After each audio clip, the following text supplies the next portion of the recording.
I'd like to welcome everybody to the Tuesday, May 7th, 2024 Port of Bellingham Commissioners Meeting. With that, I'll do roll call. Commissioner Briscoe? Here. Commissioner Shepard? Also here. Commissioner Bell is also here. All right. I'm going to close our executive session and open the public meeting. The public meeting is now open. We're going to start by reading the advisory committee schedule. The Bellingham International Airport Advisory Committee is July 18th at 4 p.m. That is a Zoom and in-person meeting. Again, the Bellingham International Airport, the BIAC meeting. And that's at the ARF building, the Aircraft Rescue Firefighting Station at 2005 West Bakerview Road for anybody interested in attending. And then we have our MAC meeting, our Marine Advisory Committee meeting, and that is September 10th at 6 p.m. And that'll be here in the Harbor Center room. And that's in person only. Again, the MAC meeting, September 10th at 6 p.m. You can have the summer off. All right, with that, we'll open the session to public comment. Public comment periods, we're going to have two of them, one at the beginning, one at the end of the meeting, limited to 3 minutes. So we ask that you keep it respectful and not comment on other people as they're presenting. They have their opinions. We'd like to hear it. Anybody wishing to speak can come to the microphone. Do we have anybody signed up? No. No And one's- if online, they need. And if you happen to be online, we ask that you raise your hand. We have to admit you into the session. You're not even online. So please raise your hand and we will admit you and call you by name. In the House. Good afternoon, Commissioners. Dan Tucker with the Washington Working Waterfront Coalition. I just wanted to put out a friendly reminder to everybody listening or here today that the Marine Trades Career, did I get that title right? Is happening this Thursday from 10 to 1. So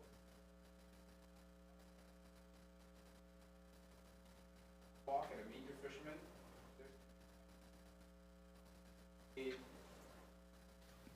The mic wasn't on. So start over, very quickly starting over. Just a friendly reminder to everybody listening, everybody here today that this Thursday, May 9th from 10 to 1 is the Marine Trades Career Exploration and Job Fair hosted by the Port of Bellingham. Carrie and Corey have done an amazing job putting all of this together in collaboration with a lot of other partners in the community. There's going to be an extra tough stomp where you can have a chance to win a Yeti cooler. There's going to be survival suit demos. There's going to be seafood cooking demos, meet your mariners, dock walks, a whole bunch of fun stuff. Over 36 vendors and participants and over 300 estimated in attendance. So it's going to be a great fair. We hope to see you guys all there. So everybody come on out and enjoy it. What kind of stomp? Extra tough stomp.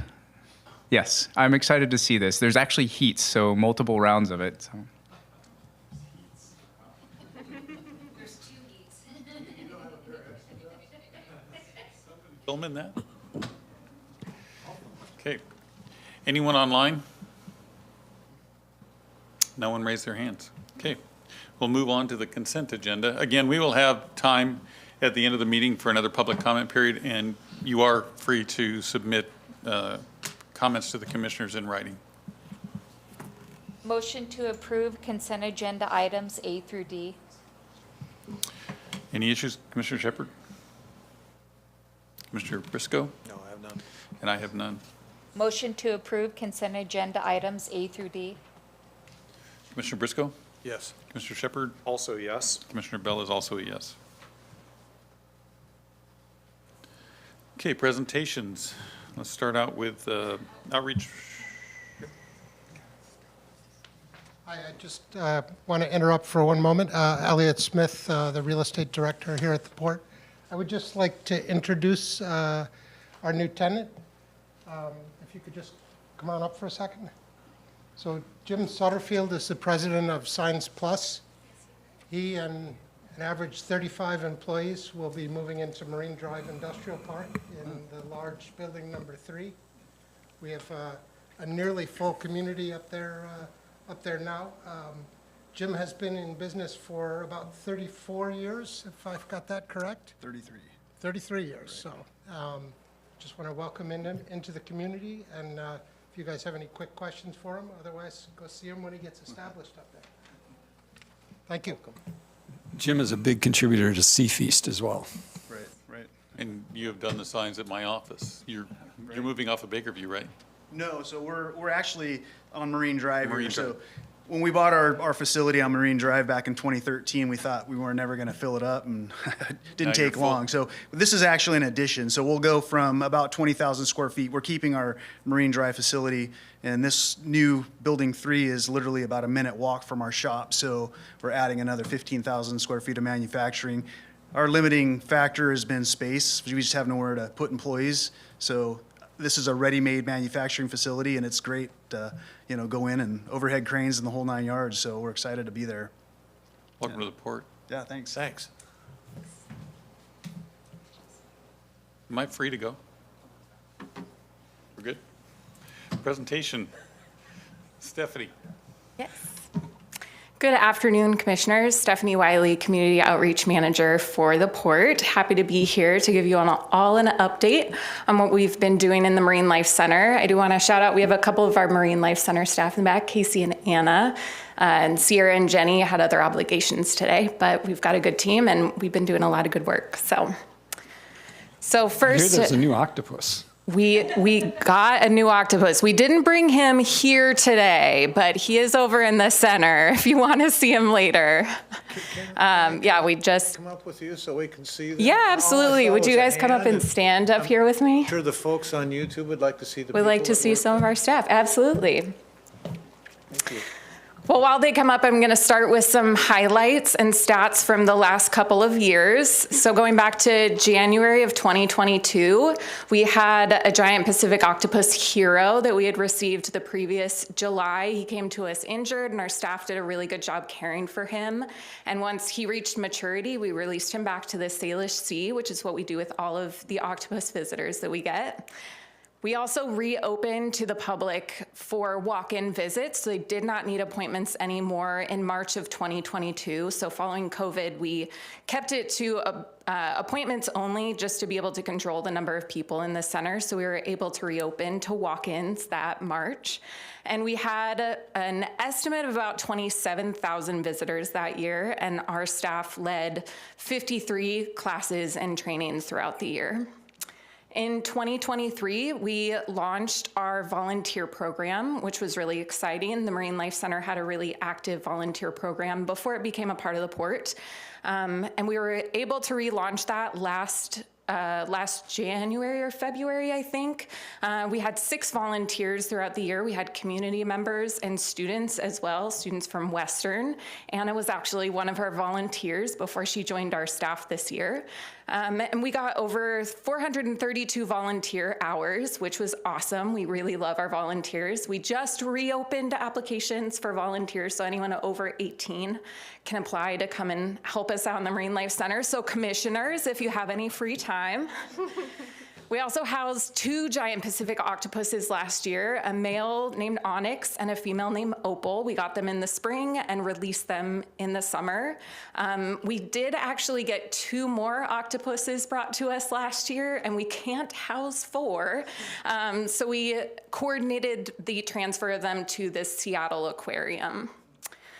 We also added a new position to the staff last year, the Marine Life Center Education Specialist. We've really been focusing on expanding, building our education program. So we added Jenny to build out our curriculum, to work closely with schools, to help us build more resources, and we've been really excited about the work that she's done so far. We had over 31,000 visitors through the Marine Life Center last year and 60 classes or trainings that the staff led. So far this year, we have relaunched our Toddler Time program, which is pretty popular. It's before the center opens, and it's for our littlest visitors to get to come in and learn a little bit more about our critters. We are also maintaining 2 off-site tanks, one at the cruise terminal and one at the airport. We have 2 staff that have been participating in Leadership Whatcom through the Bellingham Chamber of Commerce, Casey and Sierra, and they're going to be finishing that up this month. And Sierra also received her scuba certification, which is exciting. We're not quite sure yet how that will work into any programming, but it is exciting to see the development in the staff. And we're preparing our center for an adjustment, a repair or a replacement with our center tank, and I'll get into that more later. But those are some of the big hits. And as Rob said, we just received a new octopus last Thursday evening. So to look at him, yeah, so we have a male giant Pacific octopus, and we get them brought to us by fishermen. Brian Haling has brought us most of the octopuses that we've received in the last few years. He does a pretty good job of watching out for us and bringing us some good ones. And the male that we have in this center right now, he's very curious. He looks like he's gonna have a really fun personality and be really engaging with our visitors, but he's big. He's 10 pounds already, so we may not have him long. So come in while you can. For our programming, I'm not going to go through all of the details of our programs, but this is just some of them. A couple that I wanted to highlight, we have been doing monthly themes in the Marine Life Center. So we had Endangered Enero in January, and Fossil February, and Mysteries of the Deep March. So we always have an activity for families to come in and do some sort of arts and crafts, hands-on activity. And then they're learning about different parts of our marine habitats, about the Salish Sea, about any critters that they can find out there.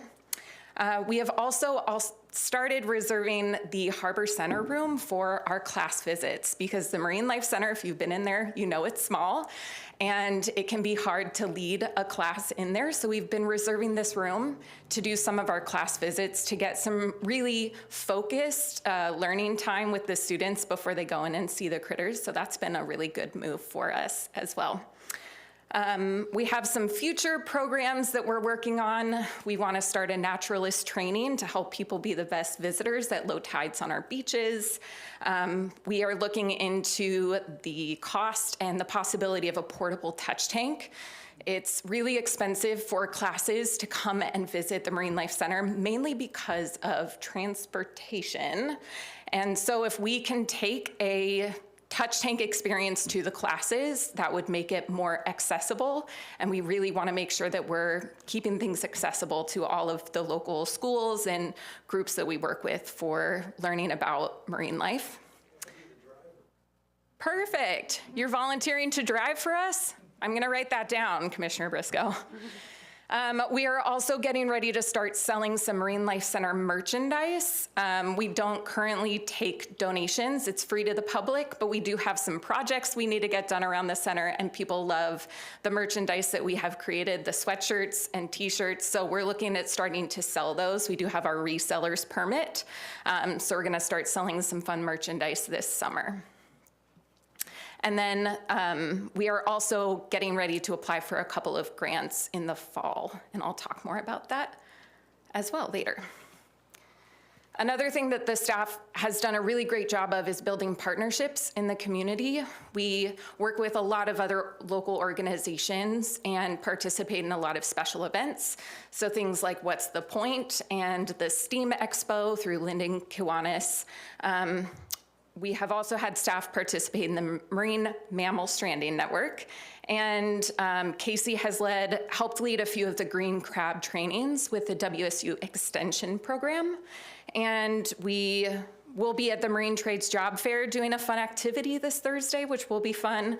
And we work really closely with organizations like Wild Whatcom, training their staff to do beach visits and doing some late night low tide events at Marine Park.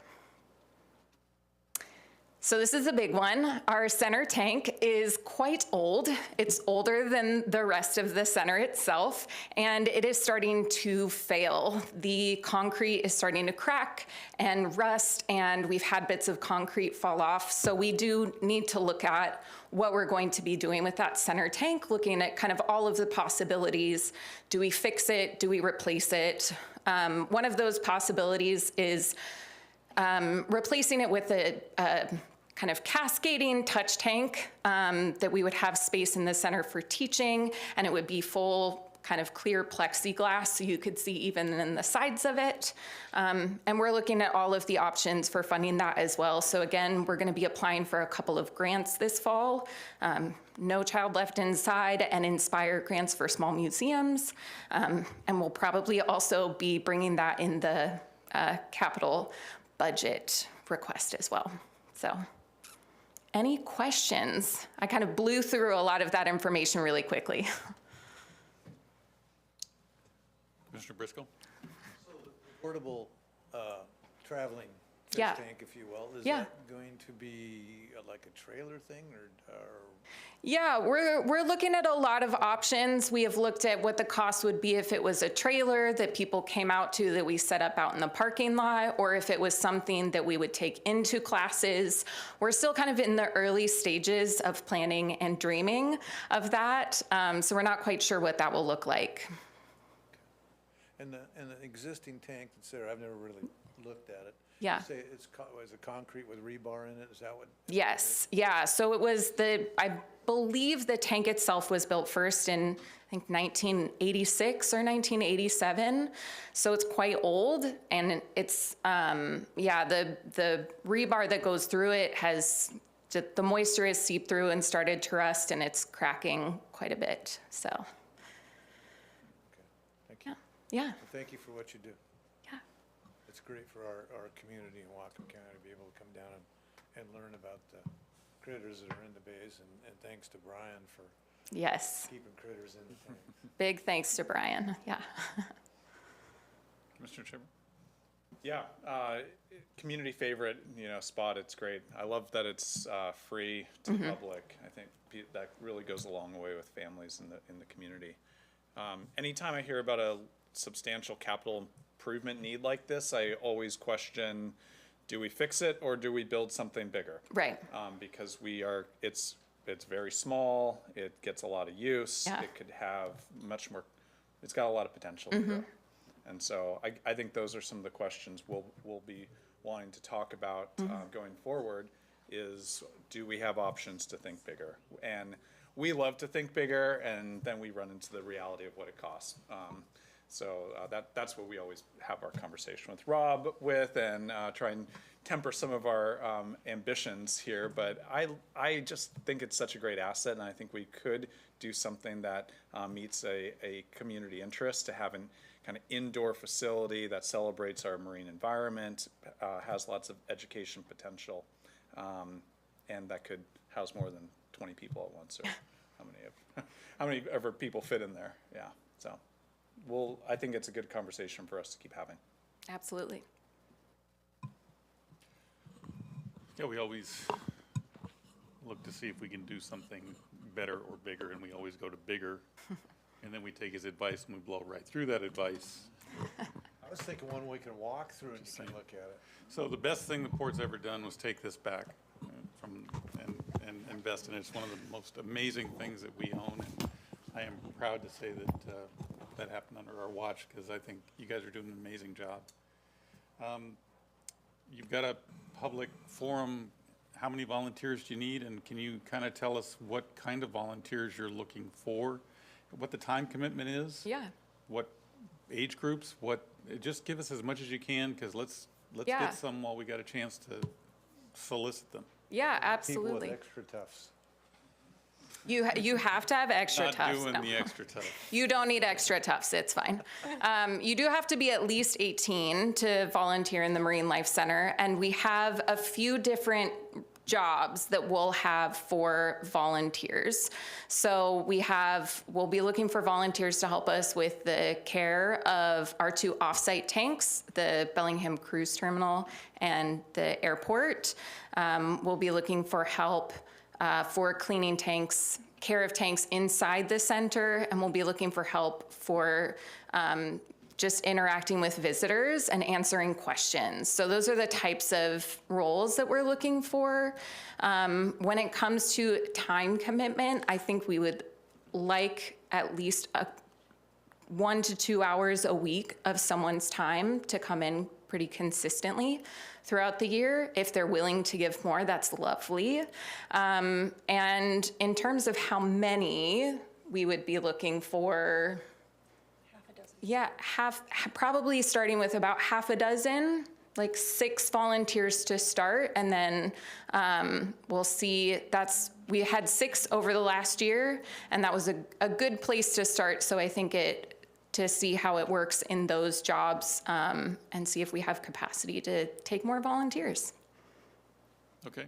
Yeah, And thank you. then the last one, it really is octopuses and not octopi. It's octopuses. It's It not octopi. Let's bust that myth. Comes in the extra tough box. I have a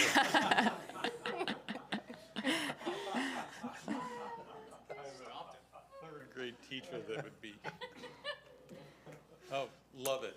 Thank you. And let's hope we can find you 6 volunteers, 2 hours a week to do what you had described. Yeah. So do they have a marine biology class up at Western? Yes. Why couldn't we fit in something that helps them with their credit up there to come down and clean and learn? We are also looking at adding an internship as well. That's something that Casey and I are working on getting ready for this next year. The type of internship it would be a paid internship, so we have to budget that in. But we're getting ready to have that as a part of the 2025 budget. So we'd be looking for an intern to help us out for like a summer term. But we do also get, some of the classes that we get are actually Western classes, will come down to the center as well. Yeah. Thank you. Thank you so much. All right, aviation, BLI, business development. I didn't see Kip. That's why I didn't see Hey. Kip. Good afternoon. Sorry I can't be with you in person this afternoon. I'm at a conference down in Auburn, Washington, but we do have a little short presentation for you. We've asked Jack Penning with Volare Aviation Consulting to join us, and he'll be leading the discussion on this update regarding the recent news of Southwest. So with that, I'll just introduce Jack and turn it over to Jack. All right, thanks very much, Kip, and sorry I can't be there in person. I'm in Minnesota, of all places, dealing with other crises in air service. But I did want to take some time and brief you on what we've heard from Southwest and go through some of the numbers so that we better understand kind of where we're going from here in terms of the airport. So with that, I'm just going to share some simple information here that we put together on Southwest. So Southwest did announce that it will end service in a few months from Bellingham. It had been in the market for about 3 years, since the first quarter of, really third quarter of 2020 into the first quarter of 2021. Fourth quarter of 2021, excuse me. Consistently flying 3 departures a day with service to Oakland, Las Vegas, and then Denver, either on Saturdays or on the weekend. That was the service pattern that we saw throughout Southwest's time at Bellingham. Southwest, in its communications with us, indicated that the reason Bellingham service has to be at a minimum suspended, along with Syracuse, Houston, Intercontinental, and Cozumel, is because Boeing 737 deliveries are way short of what they were initially expecting. They're expecting to get 46 new planes this year. They're only going to get 20. We're an established station. Why do the new planes matter? Well, they have other planes that have to be retired. They don't have enough planes coming into the fleet to replace the aircraft that are being retired. And so they had to look at places where they can remove flights. And Bellingham, being where it is a convenient place to remove those flights. I want to point out, in its time in Bellingham, Southwest invested, in terms of its operating expenses, in terms of crew expenses in Bellingham, airport costs, over $105 million Southwest spent serving Bellingham through the end of 2023. There'll be additional expenses on the order of another $20 million this year. So Southwest's total investment will near $130 million since they started service in Bellingham. An airline doesn't make a $130 million investment to pull out of a market simply because it's, you know, there's a quick decision made. These are very difficult decisions based on how to allocate aircraft. And in our case, it's just a situation of not enough aircraft to continue the service. Southwest carried almost half a million passengers since service began in Bellingham, 471,000 passengers in the most recent quarter that we have data for, which is fourth quarter of 23, averaging 109 passengers on each flight. In the peak third quarters, our summertime, that, you know, the passenger counts had been improving. We were up to 133 people on each flight in the third quarter of 2023. So we saw very strong passenger numbers in the summertime, especially. The community did respond to the Southwest service, and we saw a number of passengers coming from Vancouver as well. Now, Southwest also generated good revenue for the airport. And so the airport's investment in marketing and in getting the airport ready for Southwest was more than paid off. In 21, 22, and 23, Southwest generated $5.2 million in direct revenue that went to the airport itself. And so that revenue helps put the airport in a better position to handle future service. And I think it's really important to say this was a great project, regardless of how you look at it, because it generated millions of dollars in revenue that the airport wouldn't have had otherwise. And that's really what we focus on. One of the challenges we have with Vancouver next door is that there's been a growth in low-cost service at Vancouver, especially from Flair Airlines, that has pushed fares down. And you look at Southwest is very much a legacy carrier now. It very much operates a lot like an American or an Alaska. And so its costs per mile, its own self-reported costs are about 12 cents a mile, what it costs before fuel to fly a person in an airline seat. So there are lower cost carriers like Breeze and Avelo that serve the West that have much lower costs. And as we focus what we do to replace lost capacity, part of that has to be on carriers that can best compete with the lower fares that are available at Vancouver now. And so we're going to be focusing a bit more on airlines that have lower costs. Of course, Allegiant has very low costs too. Allegiant continues to do exceptionally well in the Bellingham market with its pilot and crew base as well. So we think about where are we going from here. There's still many markets that work, and Southwest has proven some of these markets. Southwest service to Denver averaged more than 80% of its seats filled. And so we have already started conversations with several carriers. We've got interest from several carriers. We have future meetings that we're setting up with target carriers looking at all of these markets and our incumbents as well. We've already spoken with Allegiant. I've spoken with Alaska. They are potentially going to react to the loss of capacity with additional seats. And so we're actively looking to replace the capacity. We know we have markets that work. We not only will be recruiting low-cost network service does work in our market, as Alaska can prove with its service through Seattle, that actually is our most profitable service on a margin basis. But we know we've got to get it beyond Seattle in order to really have full utility, not only for Whatcom County, but also for passengers that are coming from the other side of the border. So with that, I'll stop sharing my screen and happy to answer any questions that you have. Hey, Jack, it's Rob Fix. Can you throw the chart up with the cost per enplanement? And how does Allegiant stack up to those other two discount carriers you had up there? Sure. Let's see how good I am at technology here. So yes, this is a cost per available seat mile. So what that means is what it costs to fly one seat, 1 mile on average across the network. And these are the most recent financial statements from each of these carriers. Allegiant is right around 7 cents. So right between Breeze and Avelo. Southwest, it costs more with an airline like Southwest because they're connecting many more passengers. There's a lot of complexity within the airline that carriers that just take people between nonstop points don't have.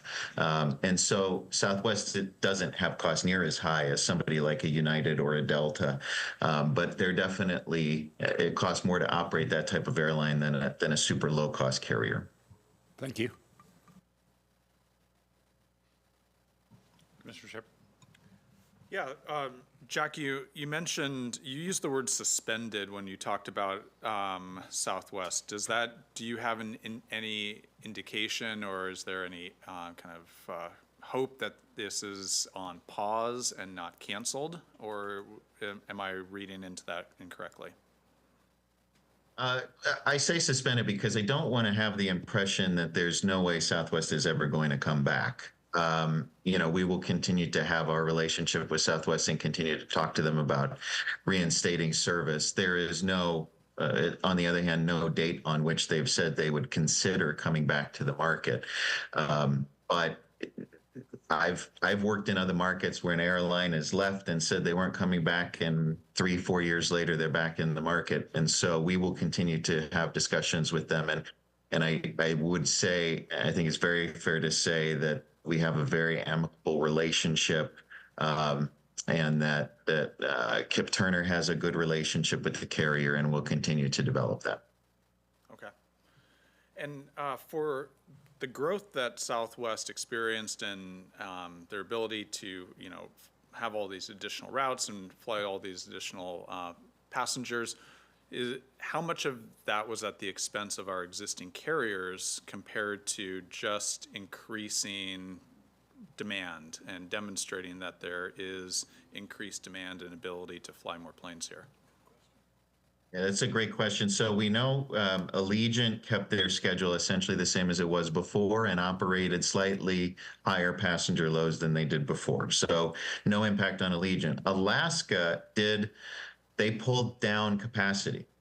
That was a function of their regional fleet and ability to staff that fleet with pilots.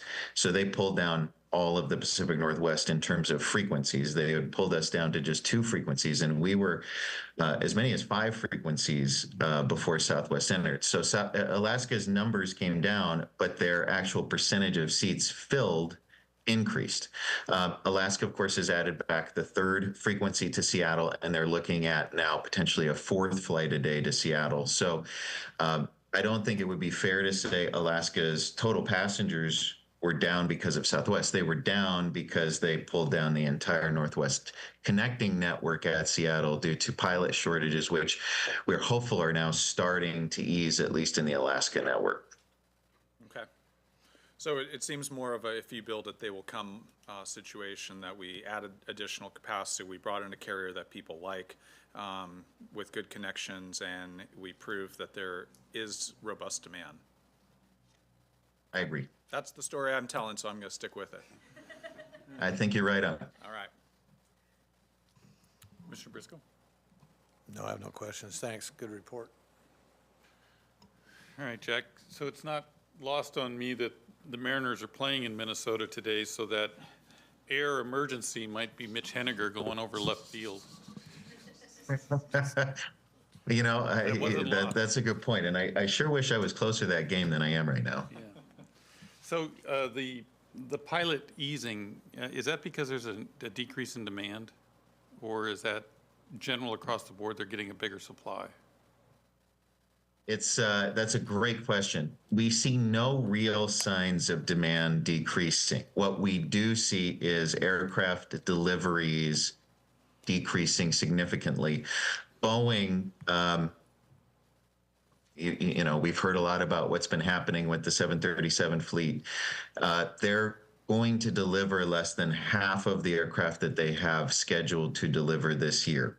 At the same time, the new engines on many Airbus deliveries have to be inspected more frequently than expected, and because of that, those planes are being delivered more slowly too, as they're using other engines to replace engines instead of delivering new aircraft. So virtually all of the large carriers in the US are seeing a major slowdown in their aircraft deliveries. So without those planes coming in and still retiring older planes, they don't have demand for as many pilots. And so airlines such as Delta, airlines like Spirit, airlines like United have either slowed or paused pilot hiring because they don't have new aircraft for the pilots to transition into. What's going on there is that the pilots at the regionals who would have been taking those jobs at the majors now are not getting jobs to accept. So they're staying at the regional carriers longer, which means the regionals have more pilots than they had forecast. And so it's just this trickle down effect that probably will last for a few years as the major aircraft manufacturers get their deliveries back on track. And it's going to help regional markets significantly because those regional carriers are going to keep hiring and they're keeping more of their pilots, so they'll be flying their aircraft longer each day than they are right now. But the decrease in supply is also going to create an increase in cost to the passengers at some level. It just has to, right? Yeah, I mean, you're already seeing it. You're going to see fare increases for sure. Okay, I guess we don't really care, and I hate to say this, whether it's Salt Lake City or Denver, as long as we've got something that's going west that can get a connector.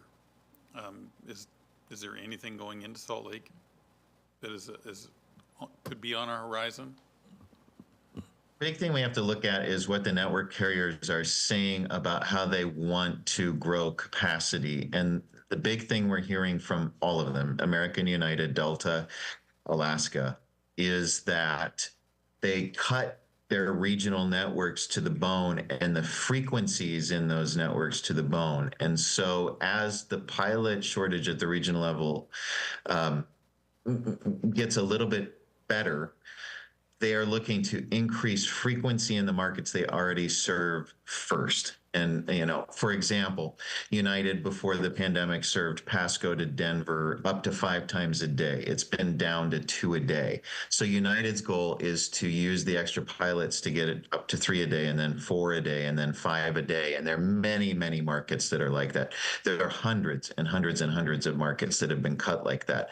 So before any network carrier is going to consider a market they don't serve right now, they want to get their network back to where it was before the pandemic. So I think that's the big challenge that we're going to have in the short term, is there are just a lot of places to put aircraft that they know are already profitable and represent basically no risk because it's already been flown. So we are competing with those opportunities.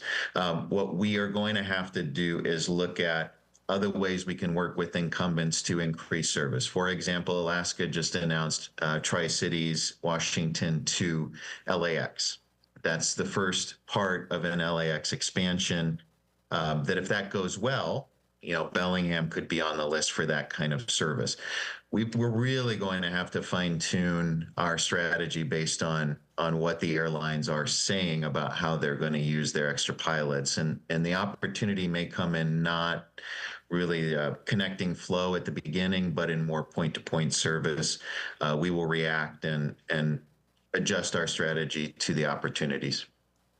And did Payne Field take a hit as well with a decrease in service? Yeah, they lost United completely. United doesn't fly to Everett anymore.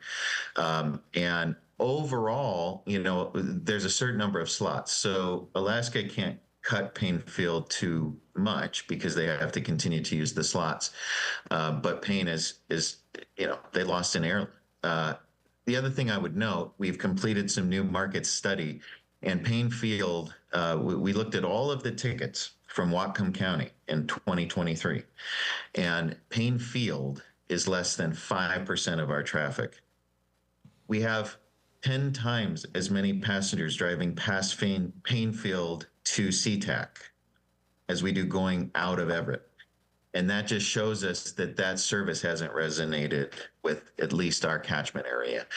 So that's actually encouraging because it means that Payne Field is not really a competitor for us. Our main competitors are still Vancouver and Seattle. That's great news. Thanks for sharing that. Is Payne Field still locked at 14 outbounds a day? Is that what it is? Correct, 28 slots. 28 total. slots. So, and is that going to change? They're going to try and get that increased. Is there a likelihood of that, or do you think the pressures for the noise and everything will keep that from happening?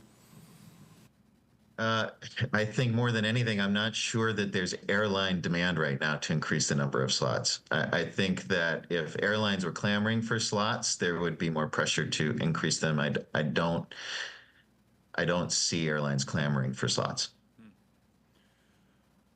Are we going to see this bleed over effect from the Boeing crisis outside of Southwest? I know Alaska uses a lot of Boeing. I don't think Allegiant does, so they may be more immune to it. But what are we likely to see that, and how? I'm sure you can't answer this, but how long till Boeing gets it right? When are they going to be back on track? Yeah, that one I can't answer. I don't really have a good feel for that. Allegiant has an order for 50 737 MAX aircraft and an option for another 50. They were supposed to have started receiving those in fourth quarter of last year, and they don't have any flying as of today. So yes, it has a huge impact on Allegiant. It has not had an impact on our service.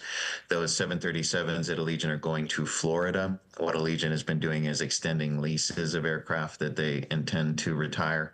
So, but you'll note Allegiant has added almost no new service across their network now for at least 12 months. So it's impacted Allegiant. It is impacting Alaska. Alaska has a little more flexibility on its leases of its 737s. So not a massive impact. And with the pilot shortage, Alaska hasn't been flying its regional jets as much as it could. So if it gets more pilots, Alaska can still add a little bit.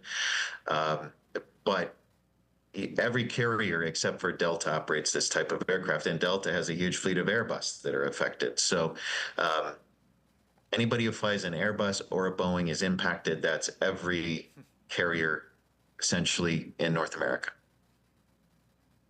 All right.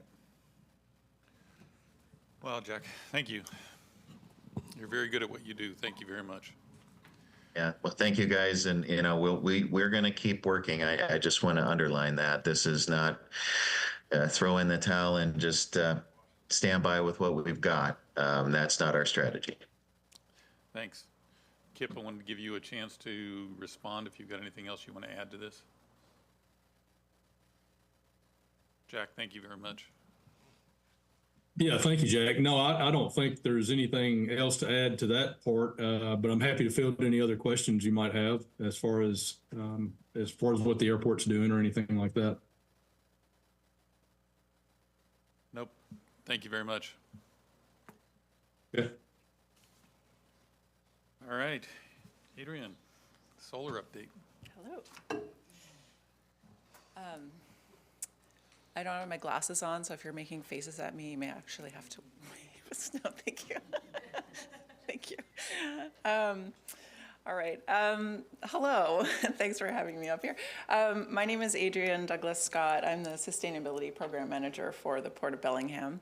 I noticed on the agenda for this presentation today, it said environmental solar update, but this is really port-wide and it involves everybody here in all the divisions. So it's not just environmental, I just happen to work in that division. So today I want to talk about why we would have a renewable energy program, what we have going on currently, what net metering is. There's always questions about that, and our planning for the future as well, and some opportunities that we're looking at as well. So in no particular order, we do have our climate action strategy, which you adopted last year in August of 2023, and there is a specific goal to significantly reduce greenhouse gas emissions from port-controlled energy supply and buildings. You've heard of the Clean Buildings Act that applies to several of our buildings, and having solar production on the roofs of those buildings actually helps to meet the requirements of that act in some cases. By adding a solar array, we are actually adding a distributed energy resource, so DER is one term you may hear as well. And that really diversifies the energy production in an area. It kind of spreads that load out and reduces the pressure on the local transmission system and the utility. It provides clean power, so contributes to decarbonization, not only of our greenhouse gas emission inventory, but also looking at like the effects of the other ways that energy is being produced, like from coal or diesel and the pollutants emitted there. Helps us become a little more resilient to changes in energy availability and cost. Long-term cost reduction for various projects as well, so we will see cost reductions over time. And then there's other community benefits as well to these. So lots of great things happening here. And lots of great projects. So we have the Bellingham Cruise Terminal project, which is a 100 kW system that we installed in 2021. And in 2024, we have planned construction for the Bellingham International Airport Terminal building. That'll be another 100 kW system on the roof of the main terminal, and I'll have a little more detail on that for you as well. With the cruise terminal, I wanted to mention there's a dashboard, and we'll do this for the rest of our projects as well, but if you go to our website, there is a link way on the bottom with our sustainability, which shows, actually, I might go to that right now. Do you have that lined up, Brendan? Yeah, so the link on the website takes you to what's called a Solar Edge dashboard, and it shows the energy produced today. We can look at what's been produced this month. We can look at the production of that entire 100 kW system. You can look at month to month, and you can also compare years. So it's pretty cool. We've got a poster or a sign on the side of the cruise terminal that shows an image of that array on the roof, and it's got a QR code that takes folks right to this website. So that's always fun. Can you get me back there, Brendan? Okay, thanks. So next up, we are also in the process of a feasibility study for the International Trade Building at the Airport Industrial Park. So the feasibility study assesses the building structural integrity to say whether or not we need to do some more work to make the roof more structurally sound, to put panels on there. It also looks at it'll give us the total cost of the system and some other considerations as well.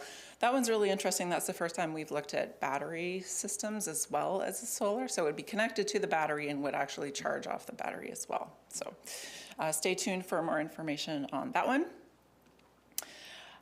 We are also, we actually have had feasibility studies completed for web houses 2 and 3 in Blaine and 1 through 5 here at Squalicum Harbor. It looks like we will need pretty significant structural upgrades to those buildings in order to make them work for solar. But the design has been completed for the web house number 1 in Blaine since we built that building expecting that we would put solar on it at some point. So we've got more information on that, as well as the Marina Square building here in Squalicum Harbor. That's, for folks who don't know, that's the building where our offices are over on Coho Way. So I'll talk about those in a little more detail, and feel free to ask questions as I go here if you have anything. So the Bellingham International Airport Terminal Building Phase 1. This is a 100 kilowatt system. We have design complete, and we'll actually have bids in on Thursday. So I'll have more information on the actual costs of that. That's on our capital budget for 2024. And this project will help bring down energy costs for that facility. As we all know, we're trying to bring down the cost down. But it will also help us meet our Clean Buildings Act compliance. There's a couple of projects, like the interior lighting replacement. We're upgrading everything inside for LEDs, as well as this solar project should get us close to compliant. So we're crossing our fingers, and we'll see how that goes. Again, this is another 100 kilowatt size array. And that that's the number, the magic number in Washington State that you can build if you want to net meter. So I wanted to bring up net metering here. So net metering is not a financial transaction. what it does, it's a billing mechanism where the account that's associated with those panels on the roof can actually basically bank the kilowatt hours that they don't use in that month into the grid, and then they can take them back. The thing is, if you either have to use them or you lose them, but it is something that's beneficial to us in Washington State. So if we're having a really great month and we produce way too many kilowatt hours, then we can use them again in January when it's not so nice out. Not that that ever happens here. Like, Sorry? we can't bank it in like March or something, doesn't it roll over and it starts at zero again? Yeah, you use it by March 31st or you lose it. Yeah, okay. And in those scenarios, is it likely that everybody is banking during that time period? I would assume that it's summer, nobody's using what they were, so everybody's banking it. So is there any storage for that, or is it, The grid is the storage. it goes to the grid and is dispersed elsewhere? Yeah. So net So metering. there's no storage. Sorry. It answered itself. Yeah, so this image sort of explains that a little bit. It's, so as you've got, this is from PSE themselves, so the solar panels in the blue convert that electricity or energy into electricity. That's a DC. It goes through an inverter and becomes AC, which is the numbers you see, like the 100 kilowatts, that's AC, so that's the output from the system. Then that energy goes and is used in our buildings, the orange, and then it goes to the grid as needed. And then we can also take that as a credit on our bill later on. Yeah. So Adrian, are we seeing any movement on PSC to increase that net metering limit? And if that was higher, would we be building a bigger kind of investment at our properties like the airport? Yeah, that's a state policy, and there has been push in the legislature to increase that, but it has not been successful so far. It would definitely help us to install bigger arrays. Like the cruise terminal, for example, there's more space to put panels up there, and that space is very limited also because you have 1 meter with several buildings on that peninsula feeding it. And we can't put solar on any of those other buildings because they're all going through that meter and it's already maxed out for net metering. So that a change in that policy would help us put more solar on our roofs. So PSE can't make that change on their Right. own. They need the legislature to take action That's on correct. their behalf. That's correct. But if But they they would, could if push harder, maybe. they could not lobby against it, might help. How much from the ferry terminal are we actually sending back to the grid, and how much is actually being used internal of that 150 kW? That's a good question, and I actually can't tell you that. I've looked into it in the past, but I can look into it harder and see if I can find that. I don't believe we have actually had to bank any. It'd be interesting to know that for that and the airport. When we get 100 kW at the airport, what does the airport actually use on a daily basis? It uses quite a bit more than that, so I highly doubt that we'd be banking anything at It's the just nice to know terminal. what the But delta is. Yep, Would help us lobby. I can get that for you. Yeah, we'll look into that. Okay, anything else on net metering? Oh, okay. So this is a screen grab from our capital budget, which is always very exciting, and our 5-year forecast for it. So I wanted to show you what it looks like in terms of how we plan for our solar projects.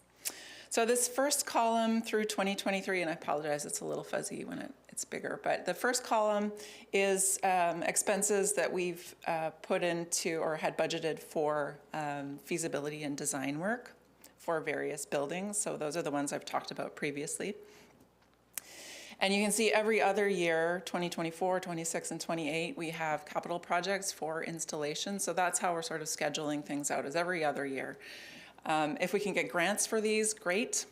These costs these budgets don't include things like the investment tax credit because we're not exactly sure how much we'll get. We know they advertise it for up to 30% of the project cost, but we aren't able to include that in the budget numbers. And so as soon as we have that project done at the airport, we'll have a little more data on what that looks like for other projects as well. So none of the numbers in this presentation include things like that investment tax credit or other grants or funding sources. But so we have that Marina Square project, which I'll bring an image up for in a second here, for $325,000 budgeted in 2026. And the Blaine Harbor Web House #1 project in 2028.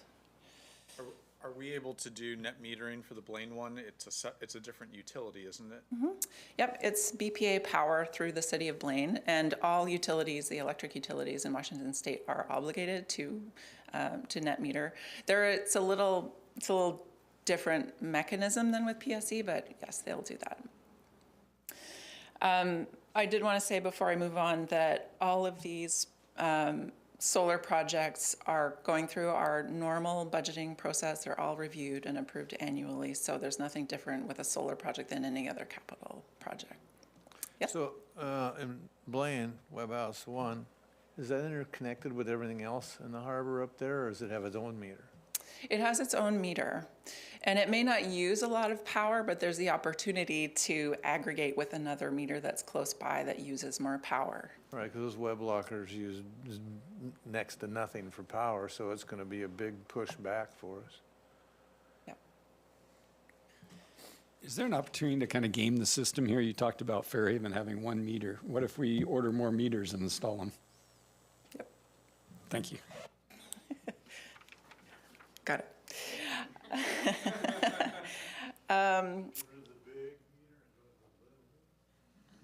Well, and I also did want to point out that having the amounts and the ability to do the feasibility and design work ahead of time gets us shovel ready for grants, applications, and other decisions as we go. So even though we may not be looking at doing some of these web houses right away, then maybe in the future, based on this information, we'll be able to. So I think they're really valuable to do. So I know you said what, the older web houses up there have issues with the structure. Mm-hmm. Can they just put smaller systems on there? We can still get something without restructuring? I mean, we don't have to put a massive system on all of them, and we can still get, I mean, if you got two web houses, we've got two web houses there. If we could get the same as the one big one off of the two, we'd be ahead, right? Yeah, sometimes it's also the roof material, and I can't remember exactly off the top of my head what's what up there, but sometimes It's all tin. It's, is it all the tin standing seam? Because that's the easy way to clamp panels onto, but sometimes you have to do No, I actual believe it's bolted all in. corrugated tin. Yeah. Point. So this is what that project would actually look like. It would take over quite a bit of that space. The Blaine is on the left here with the purple roof. So that, again, is a 100 kilowatt system scheduled for 2028. The one on the right for Marina Square here in Squalicum is about a 65 kilowatt system scheduled for construction in 2026. So there's a number of things sticking out of that roof that would shade panels, and so that's why that one's a little bit smaller. And for something like that, Blaine, there's so much roof there available. We're maxed out at the 100. Does battery storage does it factor into the equation here? Does it make sense? Yeah, if you're going to use it locally, I think it's a little harder to get electricity from there to another building than it would be with the theoretical exercise of aggregating it and making it a math exercise. So, yeah, in some cases it does. It's a little harder if that building doesn't have the load to demand it. Right. We could probably have enough battery storage though that we could operate the lights at night just around there that don't, they don't take much, so we wouldn't be pulling power with our area lighting, right? Yeah. That wouldn't take much of a battery storage, Right. I don't think, 'cause it's all LED. We could our Blaine EV charging could go right there, Yeah. off battery. They will. Okay, so this is related to previous staff work that you've seen before at the airport. So BLI, the Bellingham International Airport. Optimistically speaking, there's a Southwest plane on the lower right or lower left. So this is looking at, so in 2017, staff had a feasibility study done which showed quite a large, like 2.5 megawatt system at the airport. And so we thought, well, we had direction to look a little deeper at that. And so we had the consultant do the airport feasibility in 3 phases. The first is the one we've talked about already, that 100 kW system, which actually fits into this photo on phase 2 on the left. So if you can see my, you can see my cursor hopefully. So that system is actually right here, just by the main entrance to the terminal building. And it's just south of where our administration offices are upstairs. But then when you maximize the roof space, you have an additional 464 kW. That would require, obviously it's above 100, so we'd have to get a little more creative, but that's possible through power purchase agreements with the utility. It gets into more transmission infrastructure and other things as well, but we do have more information now on that and potential costs and payback for that type of system. Phase 3 adds on to that with an additional 1.34 megawatts in a carport array arrangement. So, yeah, it would, well, that's the thing. We could potentially charge a bit more for parking if it's covered parking. We'll see. So, Adrian, Yep. is there ever an advantage to us using our capacity to become a utility? I believe ports have capacity for standing up our own utilities. Would that provide us any more flexibility to manage power if we're doing some of these more complex ones where we're going above and beyond that 100 limit? potentially, but I think we might be in the same boat where we're a utility where it maxes out at 100. So I'm not exactly, I'm not as well versed on what that would look like. But we'd still be under the same limits potentially. Okay. But even 400, we're below the annual usage for that building. It's just a question of at the moment usage, right? And that it's not just based on your usage, it's the size of the system that can be considered net metered. Yeah. So it could produce very little and still be capable of producing a lot more at 100, and that's the most it can be. So, yeah. Okay, any more questions about the airport? Okay. All right, so another opportunity that we're looking at, which is quite interesting, I think, and I'm looking forward to a conversation on this, is a community solar project. So PSE has been in discussion with the port for a number of years on various locations regarding where a community solar project might be appropriate. And we've been talking to them about a Fisherman's Pavilion project. It would be maybe around the same size, about 100,000 kilowatt.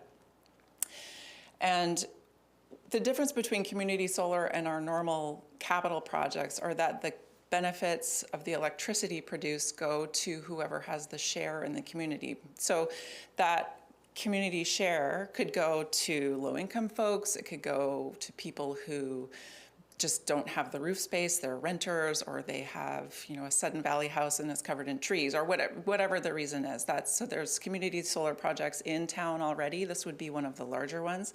There is one now over like the Taylor Street dock, has a few panels on the roof at the little building at the bottom of the ramp there.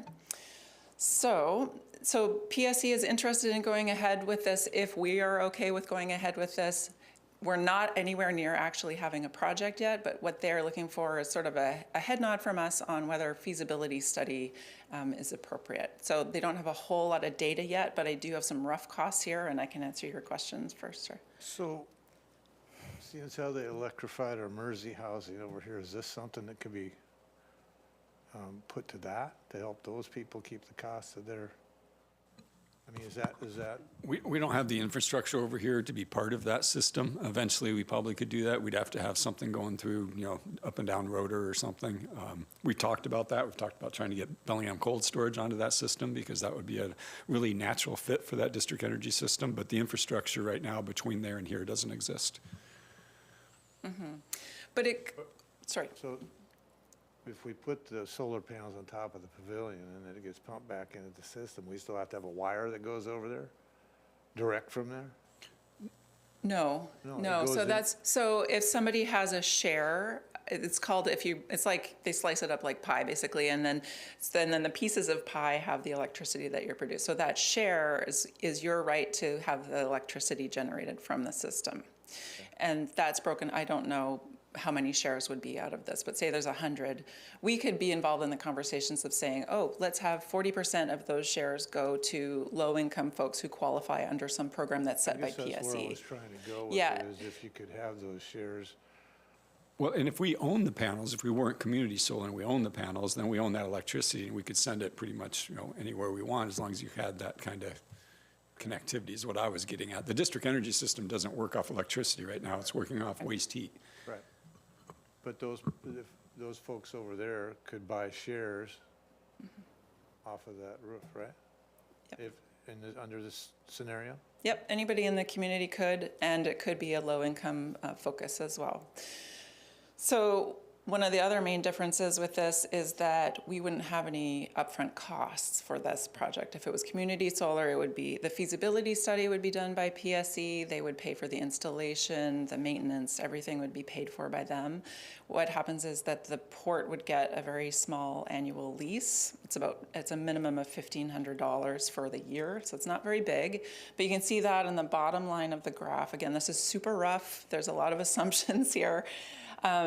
But over time, the yellow line shows what we'd be earning.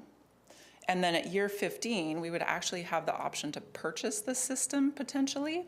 So then the panels become ours and the electricity becomes something that we could use towards our system like we do with any other capital project that we're doing. So that's an option. And what I did here was put in, say, a very hypothetical 20% of the original cost of the system, so $100,000. PSE has assured me that that is the maximum that you would pay. Again, we don't know this yet because they haven't done the feasibility study, but that is one option, is that we get the panels at that. And panels actually have a warranty now, 25 years, and people are finding that they're producing efficiently beyond that. So we could have at least 10 years of use of those panels, and we have them at a very depreciated cost. So the downside to this is we don't get the electricity or any potential credits Right, for those 16 years. right. That's not a building that has a high load, though, right? Right, yeah. Could that be a good test case for this?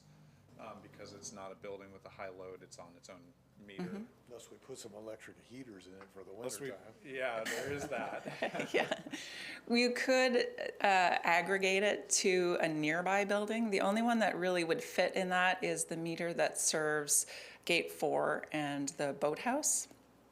And so we could offset the bills at that building and for the moorage customers there with electricity that we generate. Something popped into my mind about Blaine and solar panels. We have a serious problem with seagulls getting clams and dropping them to break them. How tough are these panels? I'd hate to spend the money I saw there. I'm guessing that problem exists at the cruise terminal as well. There's lots of birds. We haven't had any break, and we've had maintenance up there once to clean them. So it hasn't really been as much of a problem. It has looked bad, but the do we production hasn't been decreased that much Do we get because as of many that. shells? Because of all the flats around Blaine, you get a lot of clam shells, and they up and then they drop them, and that's why you see them littered everywhere in that harbor up there. Yeah. I don't know what kind of impact they take. They can put guards around the actual panel so that you don't get birds nesting, if that would help them go elsewhere for the, It's when they're feeding. flying, they like to fly and drop the Yeah. shells, like, bombs, so they don't have to crack it open, so that, maybe it was something we gotta think about before we put a whole bunch of money there. I'll sleep on it. Okay. Yeah. What, are you getting your extra tough? There's something that doesn't smell right about this, and I don't know what it is. I just can't put my finger on it. But for them to be willing to pay for all of those costs, I'm just wondering if if we can get a grant to pay for it, right? That 500,000 then isn't realized by us, but we can bring that cost down and we have a little bit more control. And I also don't know that energy is going to stay at a static rate, and I think this implies that it is. I think the price of energy is going to go higher. So I'm not sure that I trust this. There's just something in my spidey senses are up. Especially when PSC is involved and they want to give you I $1,500. think a big part of it is they have a mandate to get so much clean energy, and they don't have enough sources for it. So they're incentivized to make it work for you so they can go put panels. They need your roof, is what it boils down to. They need your roof because they can't generate enough clean energy without it. Well, 20,000 a year would be better than 1,000 if they're that incentivized. Right. I mean, if they're that hard up, 1,500 is nothing for the use of that roof. So there's just something that doesn't feel right about that. I don't know what it is, so I'd like to explore it. But and it's not something we can fix today. So can I just explain the rest of the graph, and maybe this yeah, will please. help with that, but it may bring up other questions, which is fine. So I did put on here the very simplified orange line down the middle, which is like, okay, so if we were gonna put a system of that size on the roof this year, it's a $500,000 at a minimum system. And over time, the cumulative costs come down. And that probably gets to zero. I looked at it, it was probably by 2050. Sorry, I did write it down. It's 2048 for community solar. If we were to buy it at 100,000, it was 2048, and it was just after that, so about 2050 for this particular system if we were to do it now. If we were to put this on our every other year program where we're looking at installing these projects according to what is already on our CIP forecasting, and put it out here at, like, say 10 years, for example. I just wanted to show, what that might look like with that higher pale gray line. So again, it's whether we spend it now or whether we spend it later, the costs to us are going to be higher. There's the community benefit. It's a great story. Yeah, there's lots to weigh on this. I mean, are there other roof uses? Probably not. Do we have a way to distribute that to whoever we choose if we do it? Or do we have, we can still participate in the PSC program and determine who gets that energy, right? With the community solar? If we pay for it? Oh, if we pay for it, then... If we do the red line option, are we in control of where the surplus goes? So then you're... No, because then I think we'd be into selling, it'd be considered selling power, which we're not allowed to do, but we can aggregate it to our other meters nearby. That's the limitation. Why don't we sell it? We can't. Credit it, that's it. We could become a utility. That's where becoming a utility comes in. And we actually met with the PUD, Chris is really knowledgeable about this, probably about a week ago or so, because we were talking about the shipping terminal and inability to get power to cold iron there. So we talked about becoming a PUD, and he thought it might be a good idea to look at and take a really hard look at it. One of the advantages you have is you can have access to BPA Tier 1 power. And you only get one shot at that, so you want to make sure you got everything set up and all your right-of-ways and infrastructure in place beforehand so that you can say, okay, we need the airport, we need the cruise terminal, basically all our high-energy uses to be on that system. Then we go join BPA as our own utility, and all that power is Tier 1 power pricing. Now, anyone we had in the future would be Tier 3, I think, not nearly as good at pricing. But that gives you the ability to sell it, too. Tier 1, I'm sure, is substantially lower than PSC. Substantially lower. Does make you go, Yeah, it does, right? What was I, I guess just for the, Ken, you brought up getting grants to pay for it. I know there's grant money out there, but I've been surprised how hard it is to find like grant money that actually pays for this. And I think in most places, it's cost effective to do it. And so there's not as much grant money as I thought coming in.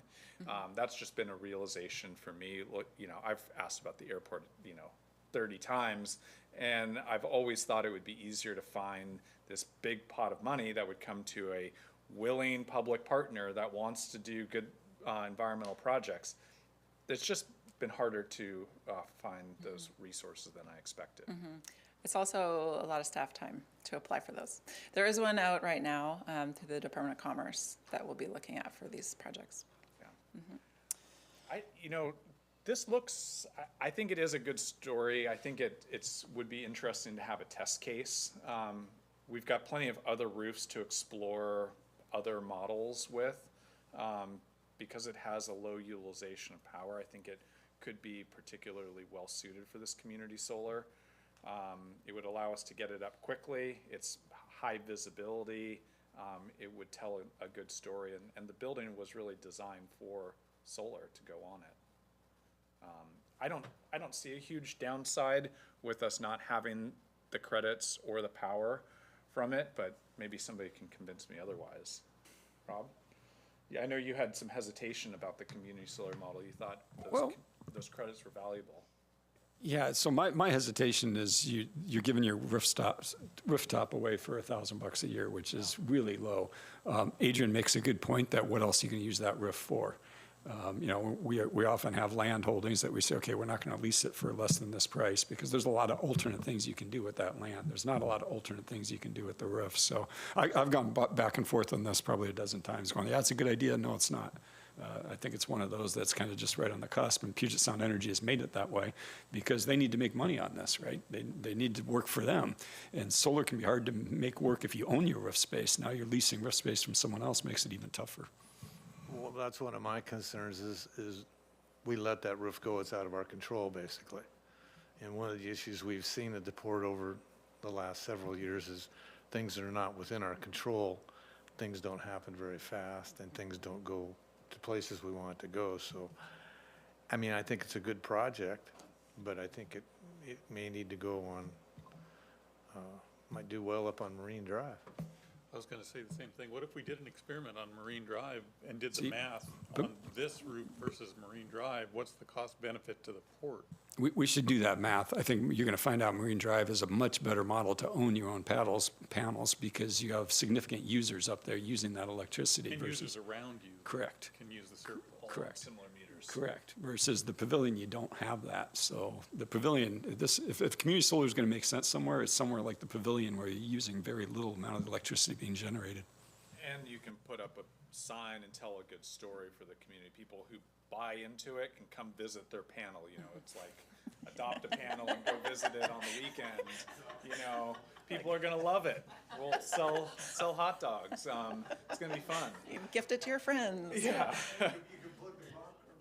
Hey, you know, exactly. Charge up your phone while you're there and say hi to your panel. I think we could have a whole thing, but Don't laugh at that. It only encourages him.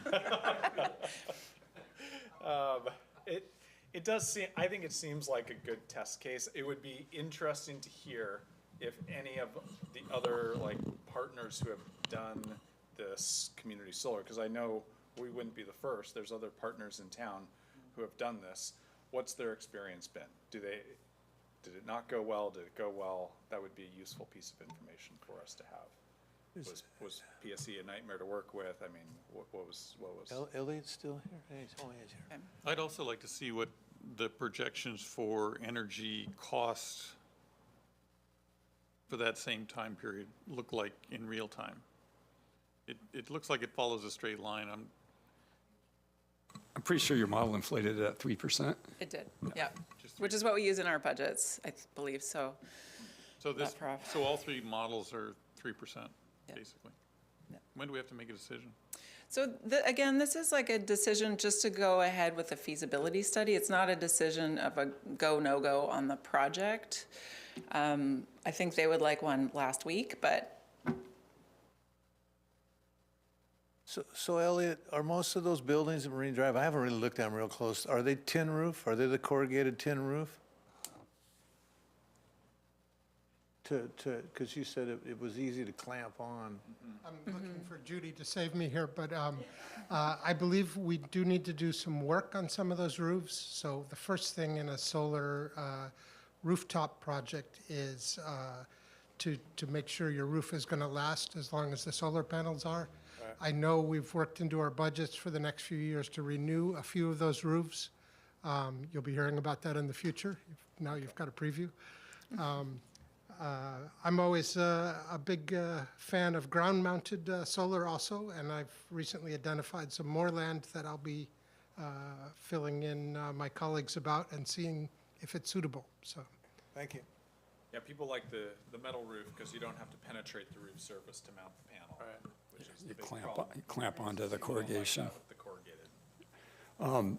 Commissioners, this is, as Adrian said, this is non-binding. It's just a letter of interest. I'm going to suggest we go forward with it and bring more information back to you before we make it binding. Yeah, no harm.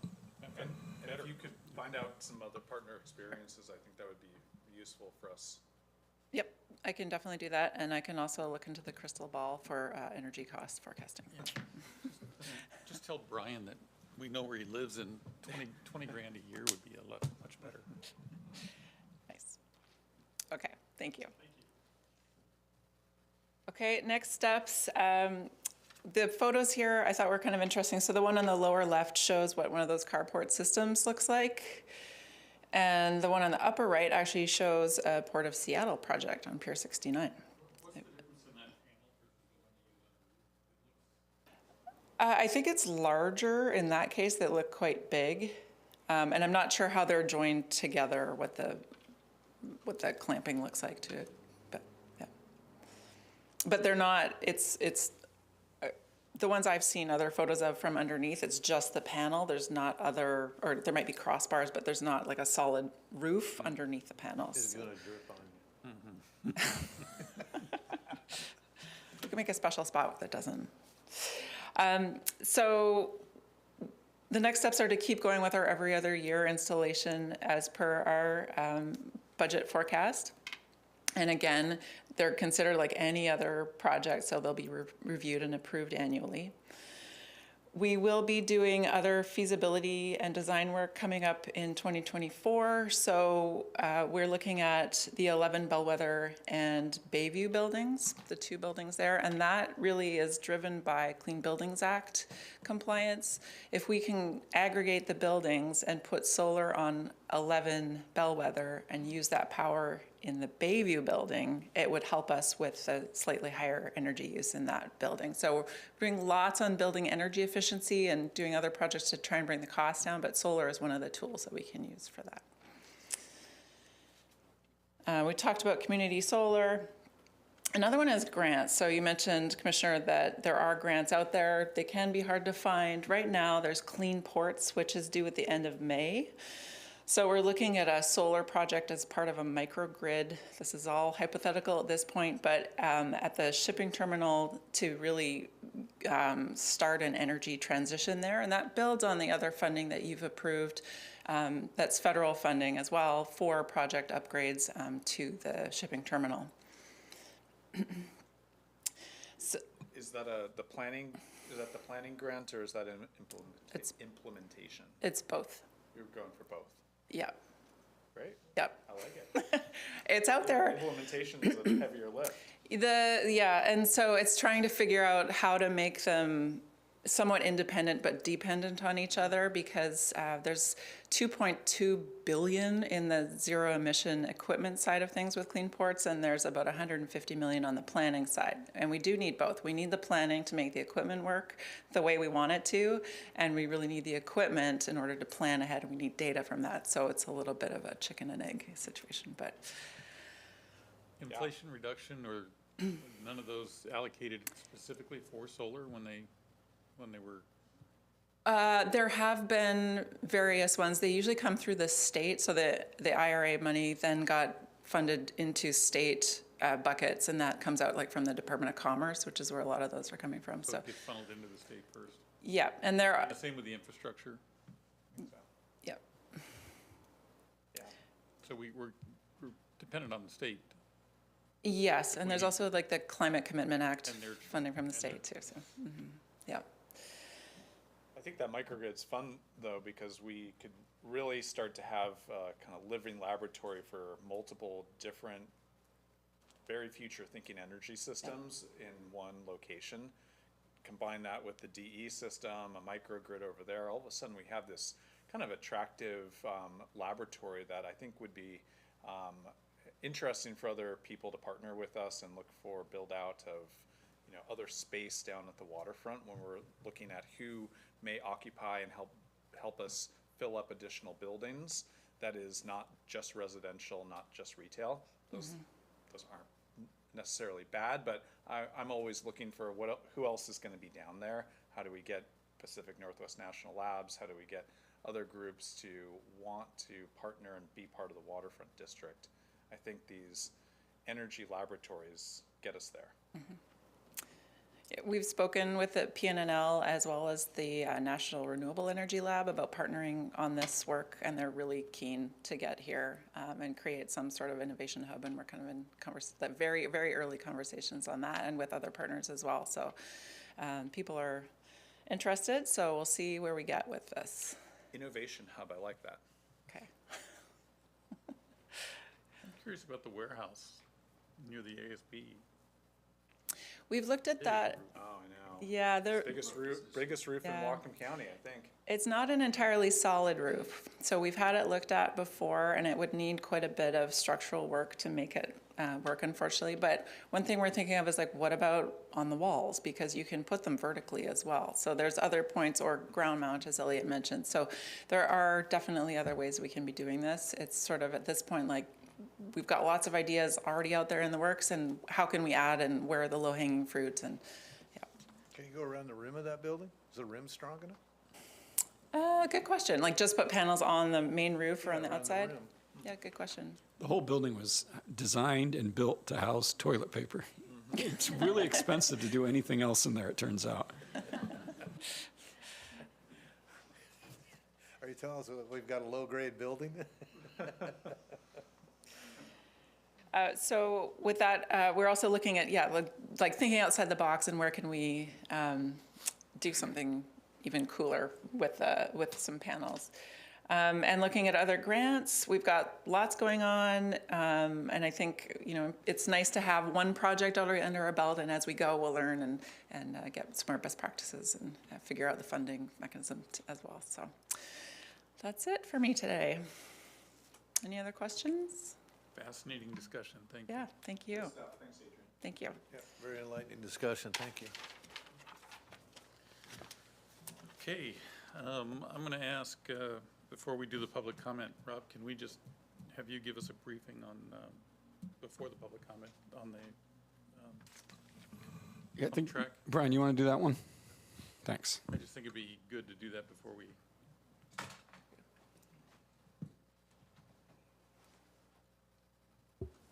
Thanks, Commissioner. Brian Gowan, Director of Environmental and Planning Services. So there's a question regarding the downtown waterfront of the digester tanks. Yeah. So we've been underway with a restoration project on the digester tanks recently, and may have heard some. Oh, go ahead. Let me frame that for the public, because Yeah. we just came into this cold. There were some paint chips found on the ground near the container village, and the port undertook an action that Brian is about to describe for you. But because of what we found on the property, we decided to take some decisive action. I just wanted to frame that before you. Yeah, great, thank you. Yeah. So as part of the Waterfront District project of, ongoing redevelopment and activation down there, we've been doing lots of different work. One of those was identifying how to restore the digester tanks. And so we realized that there was lead-based paint on those digester tanks, and we've been underway with that project to remove that. And we had a contractor underway with that project before the trackside and all that opened up. So, but as has been noted, as part of that project proceeded, noticed that some paint chips had made it onto the ground in and around those lawns.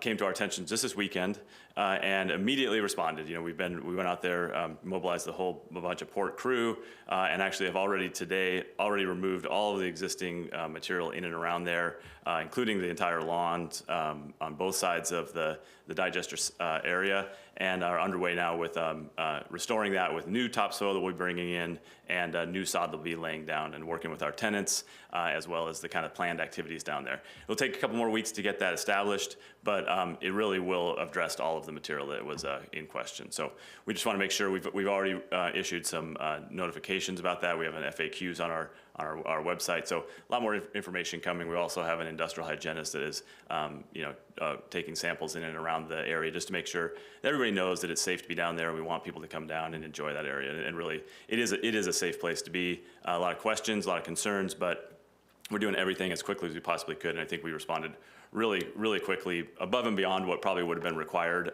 based on what we saw, but we really want to make sure people know that it's a safe place to be.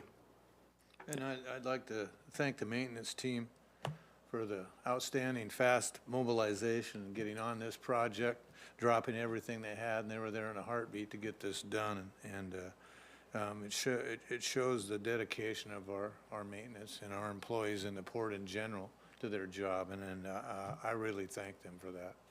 I want to give a really good example of that in that we were talking about what needed to be done in order to scrape the area. And I was looking, and the sprinklers had all been identified. I said, well, we're going to have to remove these sprinkler systems, and literally turned around and Tracy was removing the sprinklers.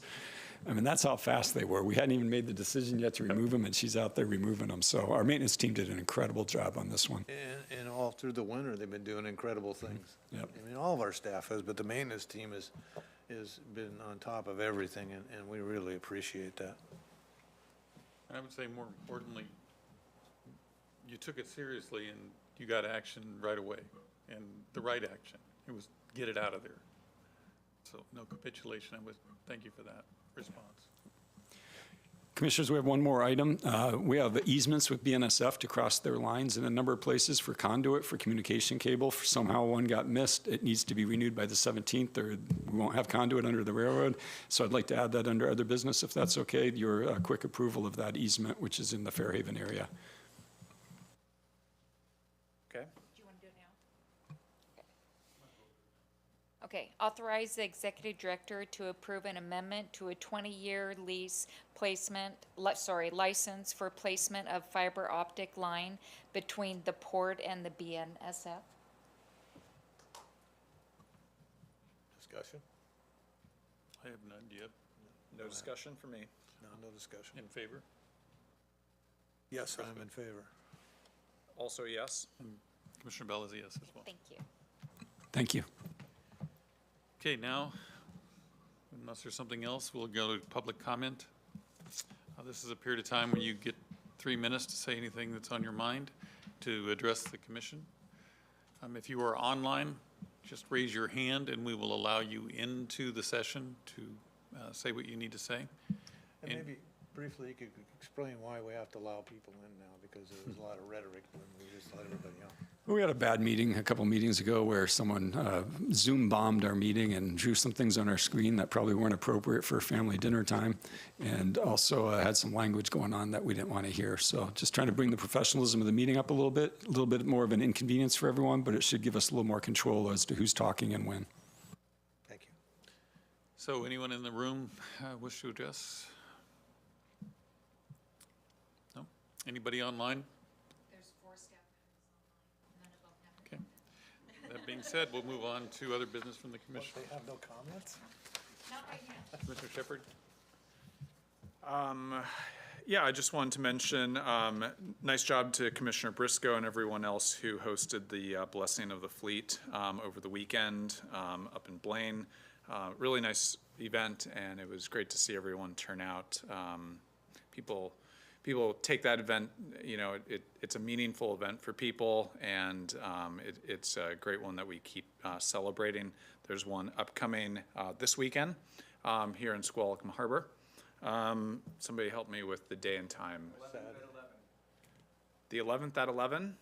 There we go, 11th at 11, down in Squalicum Harbor. Similar event. Much larger. But it is quite a bit larger in Squalicum. Those were my only items for today. Commissioner Briscoe? I have a couple. As he ended with the memorial in Blaine, our memorial, actual Seafarers Memorial, is just kind of enclosed in a little cave-like thing over in the bushes, and I spoke with the folks at the port doesn't put the memorial on. It's a volunteer group out of Blaine that does, and I spoke with them a little bit about maybe we can move that out on the edge of the harbor lane there, more like the one is over here, so you actually looking at some water instead of looking at a blue paint. They painted the wall blue in there so it looks like water. And over the years, all the trees and everything have grown up, and it's kept really clean and nice, but nobody knows it's there, and most of the people walk the boardwalk and the new trail and stuff we have out front. So I kind of planted the seed with the folks up there, and I don't want to let you folks know maybe we need to do something up there about, you know, we don't have to move the building, but we need to move the memorial, maybe put something protected a little bit, but I'd like to maybe see that happen if we could do that. The other issue that I have is, and Commissioner Shepherd can weigh in on this one, I'd like him to. I've got my boat in the harbor and I've been working the last couple of weeks here, and we have a electric and a bicycle issue on the walking path. We've got guys on electric bikes doing 20, 25 miles an hour on our walking paths there. In fact, if I'd have turned around the other day, I would have been in the hospital. He went by me so fast and his dog couldn't hardly keep up with him. And he just went through a bunch of elderly people. And I know who it is, and I'm waiting to maybe find him tomorrow or the next day and have a talk with him. But, and on my walk back, I was going one way, the other way, I had 3 more of them going the other direction. So our walking paths around our harbor turn into bike race lanes, basically. And I don't know, how do you tell a bicycle it can't be on that lane? But because you look at a family and they got their little guys, so I mean, Michael, you got any ideas on how to address this? How about speed limits? I mean, can we just post a 10 mile an hour or 15 mile an hour speed limit? 20 seems excessive. Oh, those damn bikes- cyclists. Those e-bikes, they go up to 20, 25 miles per hour, which, it's an issue on Western's campus too with this, they've increased, and all of a sudden, you used to have lots of people walking around and occasional bikes, and now you've got e-bikes up there, and it just creates a volatile mix.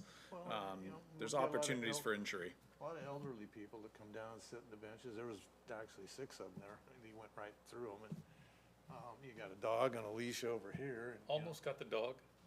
What, it's. Now you got Ken's attention. Now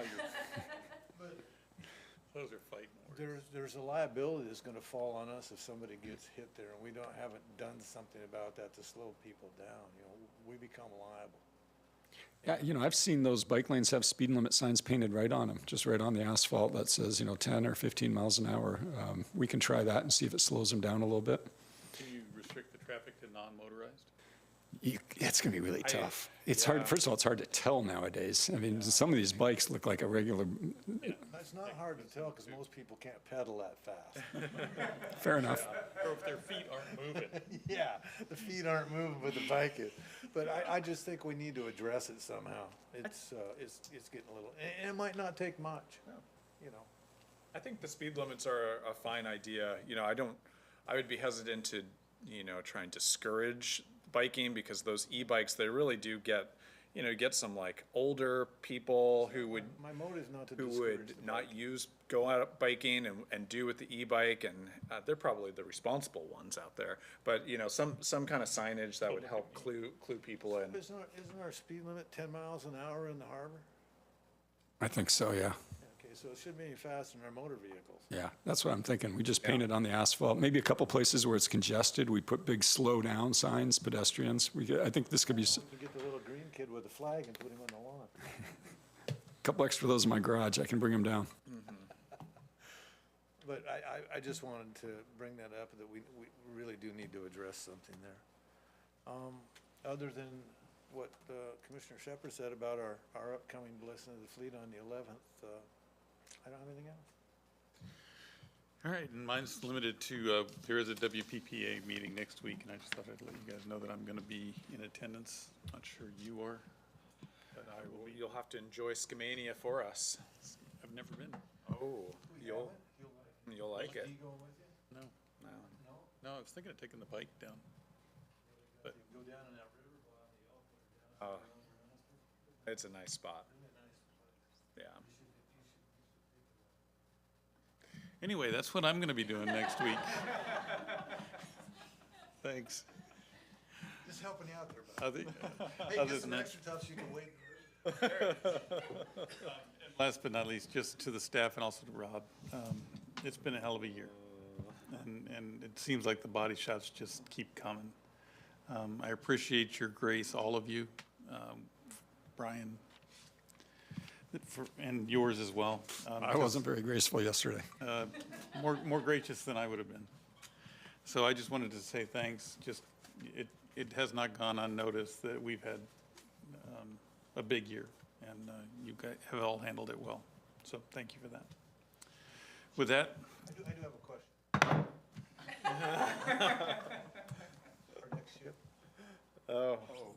June 2nd. So the metal will load out June 2nd or 3rd through the 10th.